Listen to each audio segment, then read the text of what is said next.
जय श्री कृष्णा। राधे राधे। वैशाख माह का महात्म्य। सूत जी कहते हैं, महात्मा नारद के वचन सुनकर राजऋषि अम्बरीश ने विस्मित होकर कहा, महामुने, आप मार्गशीर्ष आदि पवित्र महीनों को छोड़कर वैशाख मास की ही इतनी प्रशंसा क्यों करते हैं? उसी को सब मासों में श्रेष्ठ क्यों बतलाते हैं? यदि माधव मास सबसे श्रेष्ठ और भगवान लक्ष्मीपति को अधिक प्रिय है, तो उस समय स्नान करने की विधि क्या है? वैशाख माह में किस वस्तु का दान और किसकी तपस्या तथा किस देवता का पूजन करना चाहिए? कृपा निधे, उस समय किए जाने वाले पुण्य कर्म का आप मुझे उपदेश दीजिए।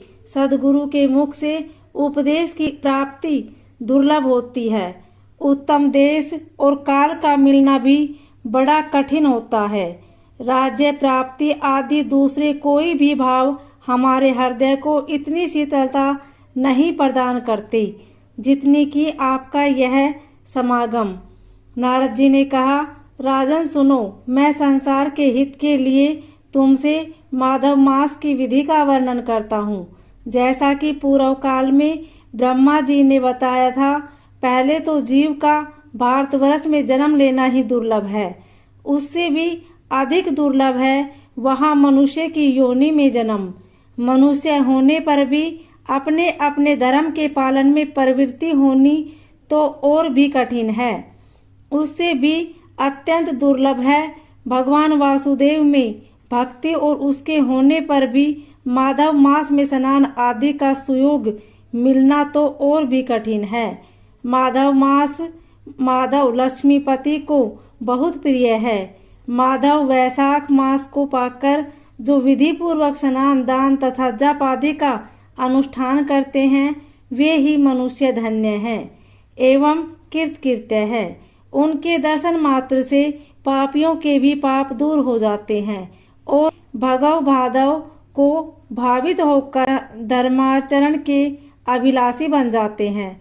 वैशाख माह के जो एकादशी से लेकर पूर्णिमा तक अंतिम 5 दिन हैं, वे समूचे महीने के समान महत्व रखते हैं।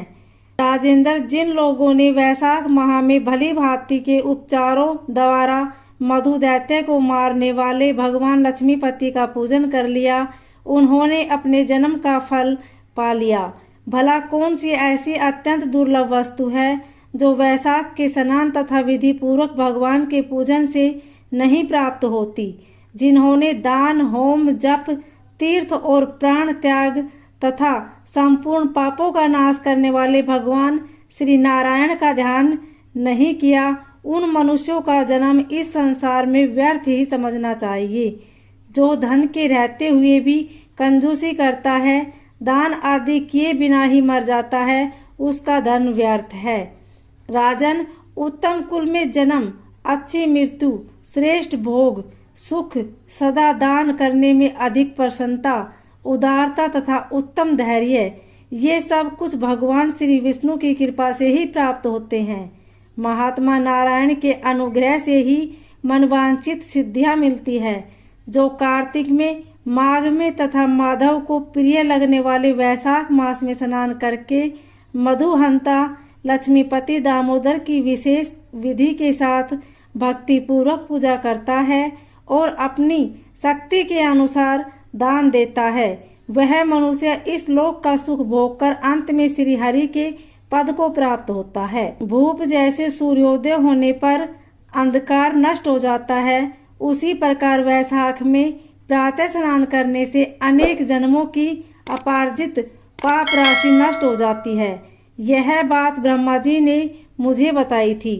भगवान श्री विष्णु ने माधव मास की महिमा का विशेष प्रचार किया है। अतः इस महीने के आने पर मनुष्य को पवित्र करने वाले पुण्य जल से परिपूर्ण गंगा तीर्थ, नर्मदा तीर्थ, यमुना तीर्थ अथवा सरस्वती तीर्थ में सूर्योदय से पहले स्नान करके भगवान मुकुंद की पूजा करनी चाहिए। उससे तपस्या का फल भोगने के पश्चात अक्षय स्वर्ग की प्राप्ति होती है। भगवान श्री नारायण अनाम्य रोग व्याधि से रहित हैं। उन गोविंद देव की आराधना करके तुम भगवान का पद प्राप्त कर लोगे। राजन, देवादिदेव लक्ष्मीपति पापों का नाश करने वाले हैं।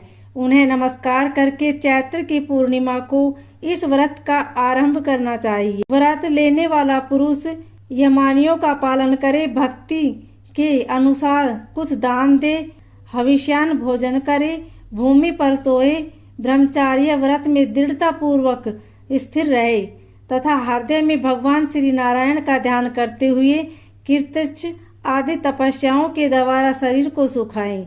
इस प्रकार नियम से रहकर जब वैशाख की पूर्णिमा आए उस दिन मधु तथा तिल आदि का दान करें। श्रेष्ठ ब्राह्मणों को भक्ति पूर्वक भोजन कराएं, उन्हें दक्षिणा सहित धेनु दान दे तथा वैशाख स्नान के व्रत में जो कुछ त्रुटि हुई उसकी पूर्णता के लिए ब्राह्मणों से प्रार्थना करें। भोपाल, जिस प्रकार लक्ष्मी जी जगदीश्वर माधव की प्रिय है, उसी प्रकार माधव मास भी मधुसूदन को बहुत प्रिय है।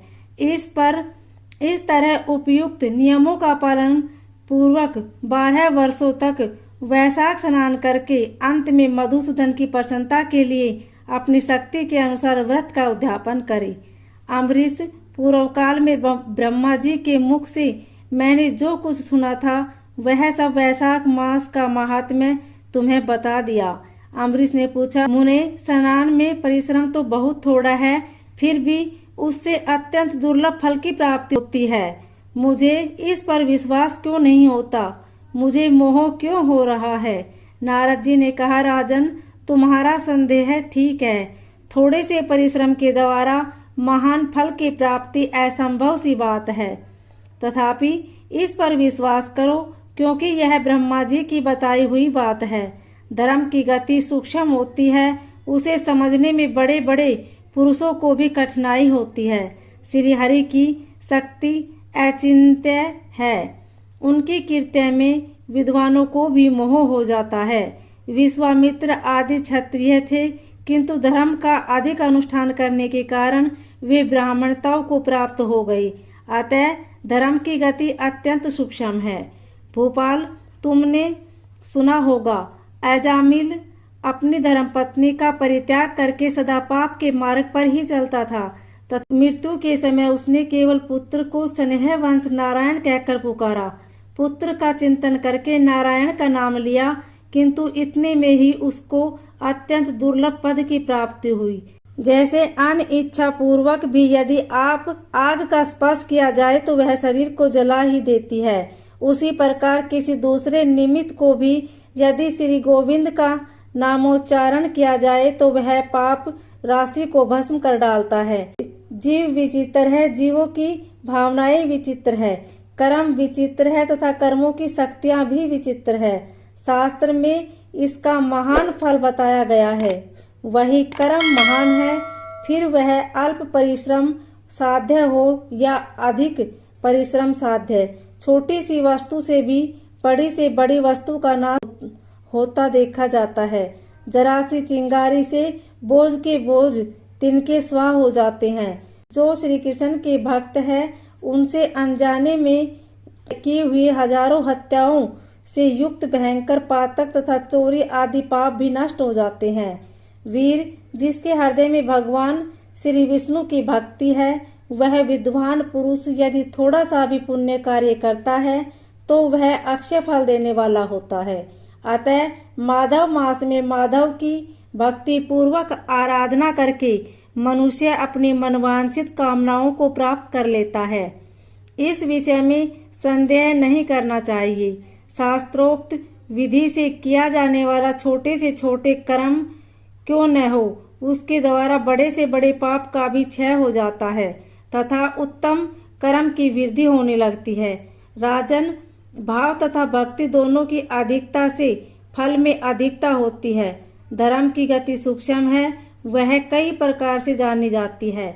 महाराज, जो भाव से हीन है, जिसके हृदय में उत्तम एवं भगवान की भक्ति नहीं है, वह अच्छे देश तथा काल में जा जाकर जीवन भर पवित्र गंगा जल से नहाता और दान देता रहे तो भी कभी शुद्ध नहीं हो सकता। ऐसा मेरा विचार है। अतः अपने हृदय कमल में शुद्ध भाव की स्थापना करके वैशाख माह में प्रातः स्नान करने वाला जो विशुद्ध चित्त पुरुष भक्ति पूर्वक भगवान लक्ष्मीपति की पूजा करता है, उसके पुण्य का वर्णन करने की शक्ति मुझ में नहीं है। अतः भोपाल, तुम वैशाख मास के फल के विषय में विश्वास करो। छोटा सा शुभ कर्म भी सैकड़ों पाप कर्मों का नाश करने वाला होता है। जो हरि नाम के भय से राशि राशि पाप नष्ट हो जाते हैं, उसी प्रकार सूर्य के मेष राशि पर स्थिर होने के समय प्रातः स्नान करने से तथा तीर्थ में भगवान की स्तुति करने से भी समस्त पापों का नाश हो जाता है।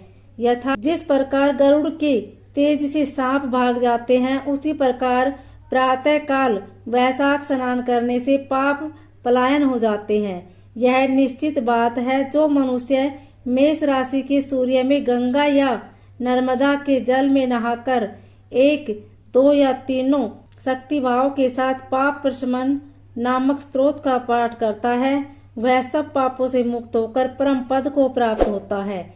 अम्बरीश, इस प्रकार मैंने थोड़े में यह वैशाख स्नान का सारा महात्म्य सुना दिया। अब और क्या सुनना चाहते हो? ओम नमो भगवते वासुदेवाय।